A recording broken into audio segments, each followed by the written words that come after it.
Good afternoon, ladies and gentlemen. Shalom. I'm David Mencer, Israeli government spokesman. A quick update from me and then over to your questions, which you should put in the chat, all of which we will answer this Monday, the 12th of August, day 311 of the October 7th war. For clarity, here are Israel's war aims: the return of all of our hostages, dismantling of Hamas's governmental and military capabilities, and removing the terrorist threat to Israel. On this eve of Tisha B'Av, the 9th of the Hebrew month of Av, the saddest day in the Jewish calendar, Israel is operating decisively to ensure that the pre-October 7th reality will never repeat itself. Never again is now. Now, sad news of IDF fallen soldiers in this war, 690 since the start of the war. Sergeant Omer Ginsberg fell yesterday, aged just 19 years old. Sergeant Ginsberg was from Kiryat Tivon and fell in battle in southern Gaza, battling Hamas. All of our losses are devastating.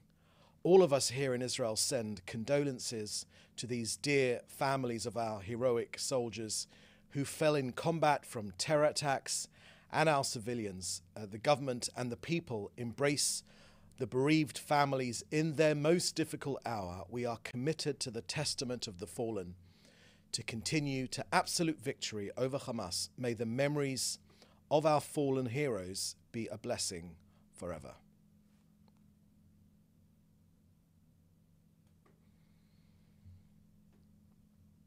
Now an update from COGAT and their work coordinating aid into Gaza. Aid deliveries continue to enter every day via all the crossings.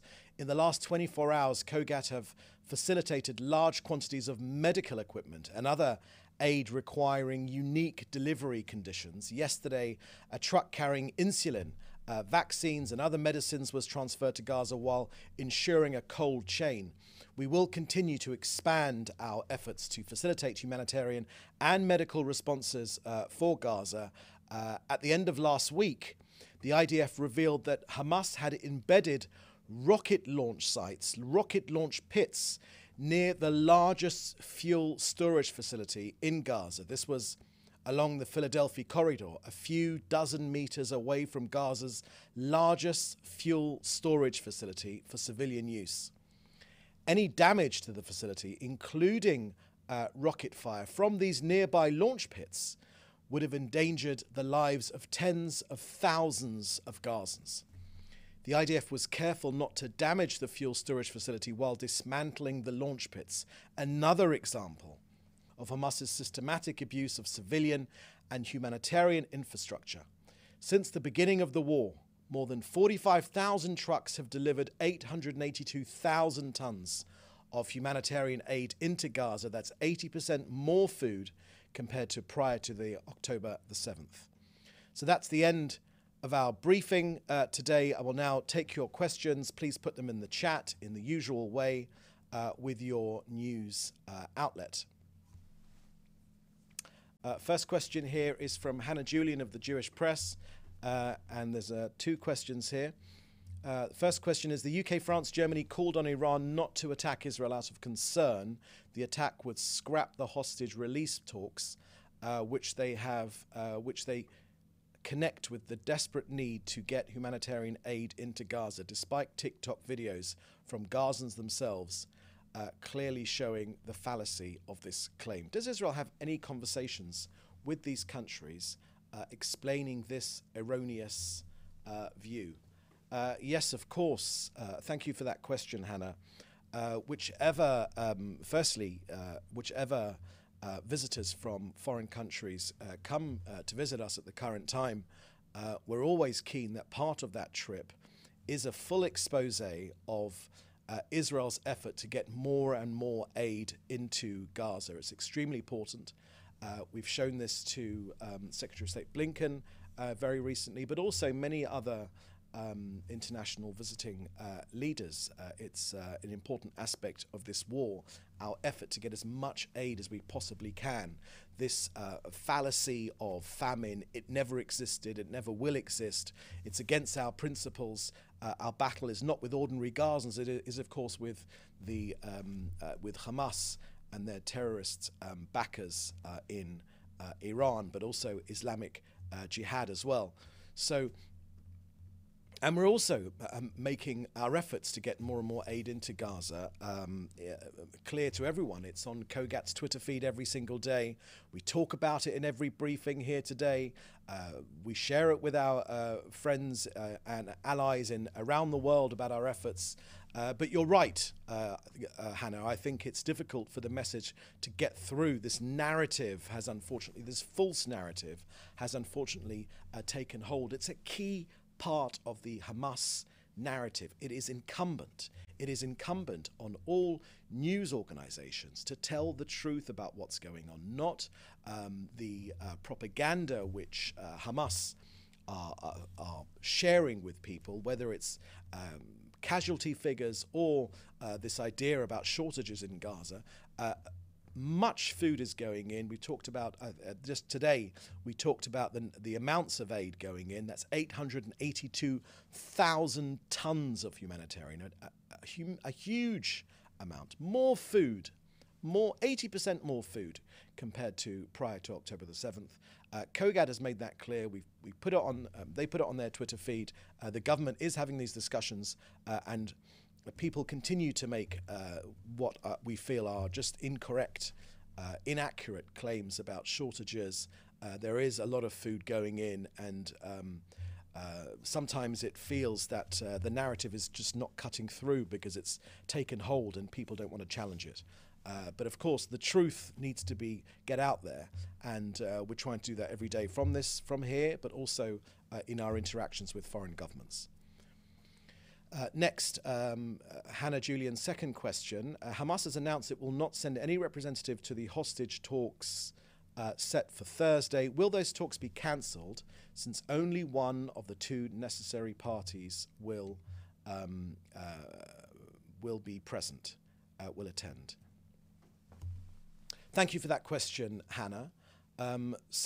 We here at the Israeli government are not responsible for the Hamas response. We can say that again and again, every single time it's been Hamas that's walked away from a deal. But we can talk about our perspective of this deal, and pursuant to the proposal by the US and the mediators, Israel will send the negotiations team on the agreed upon date, which is August the 15th. And the reason we're doing that is to finalize the details of the implementation of the framework agreement. Now, we want to get our hostages home, which is why we welcome the outline, which has also been supported by President Biden and the other mediating countries. Israel wants our hostages home while achieving the other goals of the war. Until now, Hamas has continued to set terms and refuse to reach an agreement. We, of course, will always play our part.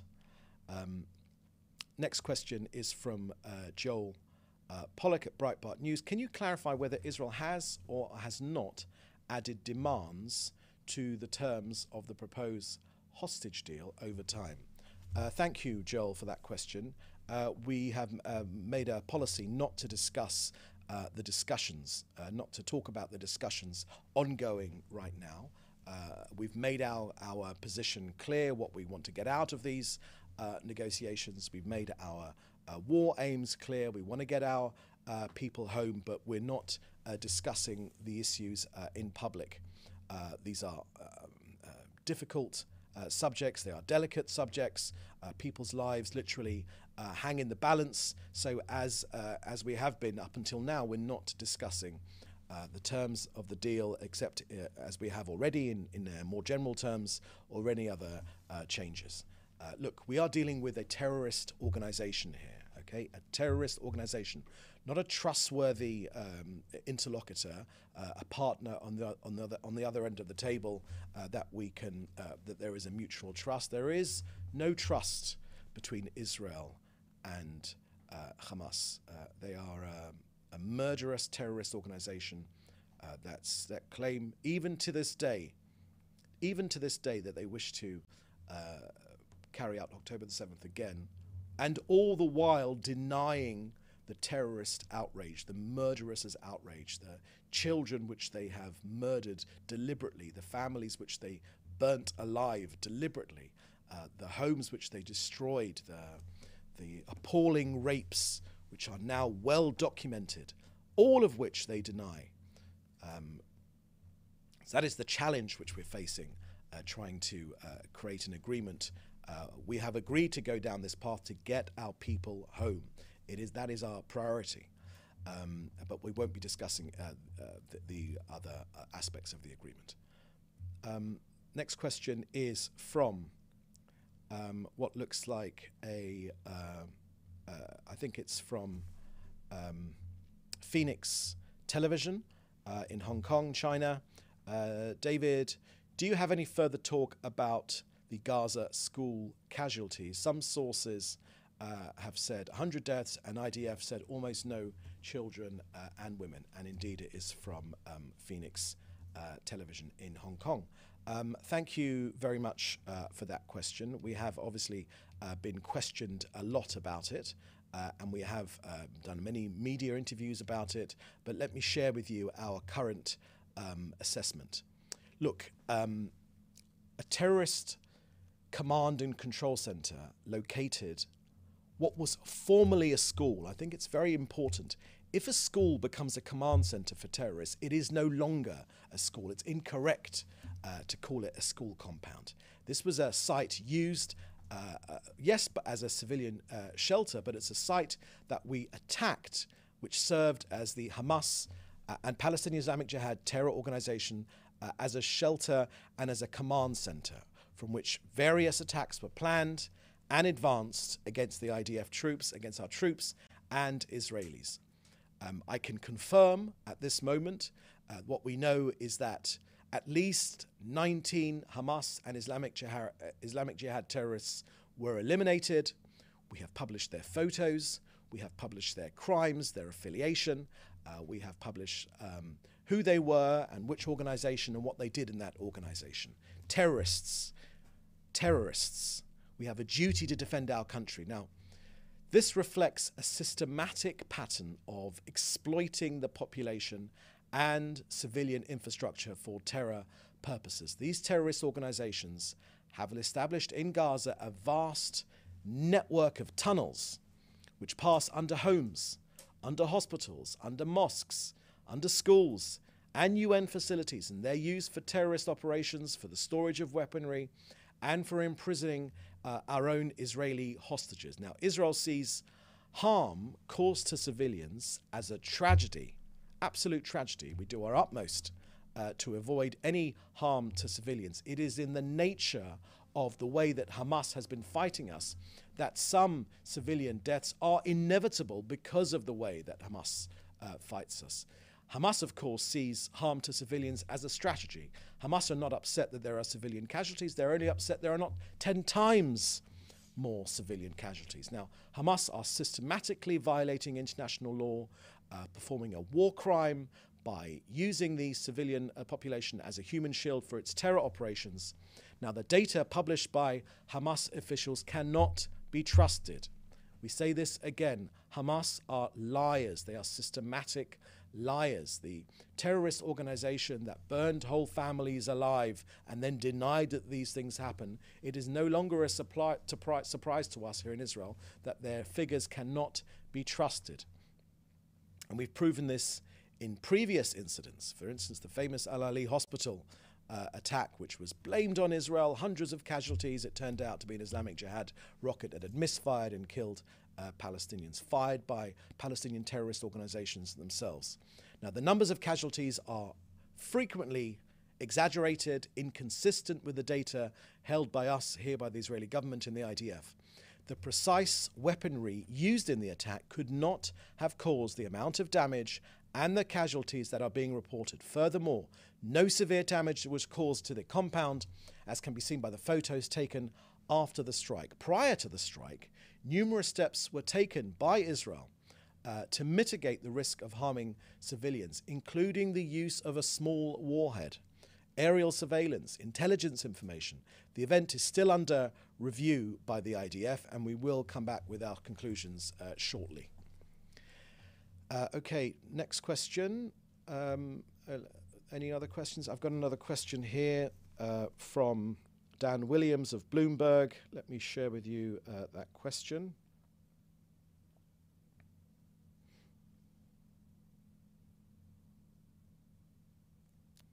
Okay. Does Israel have indications that Iran has decided to attack it in coming days? Thank you for that question, Dan. And your second part of your question is, has Israel adjusted any of its terms for a Gaza truce hostage deal? So in that second part of the question, Dan, we've already dealt with that in my comments about the deal. But let me deal with Iran in particular. Look, we understand the danger which is facing us from Iran, but let me be quite clear. Yes, of course, we understand their strategy, the threat which they have made against us, but Israel is strong and Israel is ready. This Iranian axis of evil has formed a stranglehold against us here in Israel. It's a ring of armed terror armies. Hezbollah in Lebanon, Hamas in Gaza, the Houthis in Yemen, and other militias. But we need to be quite clear that, of course, we will always put our first hand out to peace, first and foremost. That's always the Israeli way of doing things. But when that hand of peace is rejected and we are met with terror and calls for our destruction, as Iran does, Israel will exact a heavy price for any aggression against us from any arena. Our long arm will reach anyone who causes harm to our civilians, and the elimination of the commanders of the military wings of both Hamas and Hezbollah sends a clear message to anyone that threatens this country. Against the backdrop of these threats, the State of Israel is ready for any scenario, both in ways which you have seen and ways which you have not seen, both defensively and offensively. Now, we make clear that there is still no current change to the defense instructions by the Home Front Command, but we encourage our population to remain informed and to follow any new guidance as instructed. As I said before, Israel is strong and we are ready. Okay, next question here is from Jacek Tasik from TVN Poland. Jerusalem Post writes that Israel may conduct a preemptive attack. Do you confirm it? So you're asking an Israeli government spokesman, Jacek Tasik, from TVN in Poland. You're asking an Israeli government spokesman if we will confirm that we are about to make a preemptive strike, as you've read in the Jerusalem Post. I don't know how to answer that question. It may be a little bit beyond me. We've made our views clear about our intentions to defend ourselves. We'll always defend ourselves, and we'll take whatever necessary action is needed, both defensively and offensively. Experience has taught our people that when other regimes like Iran state very clearly, it's the Iranian regime, not the Iranian people, because we make a very clear distinction. The Iranian regime, when they say that they wish to destroy this country, we believe them. Years of experience have taught this country that when other leaders say they wish to destroy this country, we believe them, we take them seriously. Other countries may not, we most certainly do. And together with our allies, we are most gratified that our allies in the US and others are standing ready to defend against this Islamo-fascist state that is seeking to destabilize the region and destabilize the world. We're only a stopgap here in Israel because we're in their neighborhood, but they're after other countries, other democracies as well. They've made that absolutely clear. Okay, I think that's the last question. So with that, thank you for joining us. We'll have another briefing here tomorrow. Same time, 3:30 Israeli time. In the meantime, please feel free to be in touch with us for interview or for any other questions in the usual way. Thank you very much, and please do stay safe, and thank you for joining us. Bye-bye.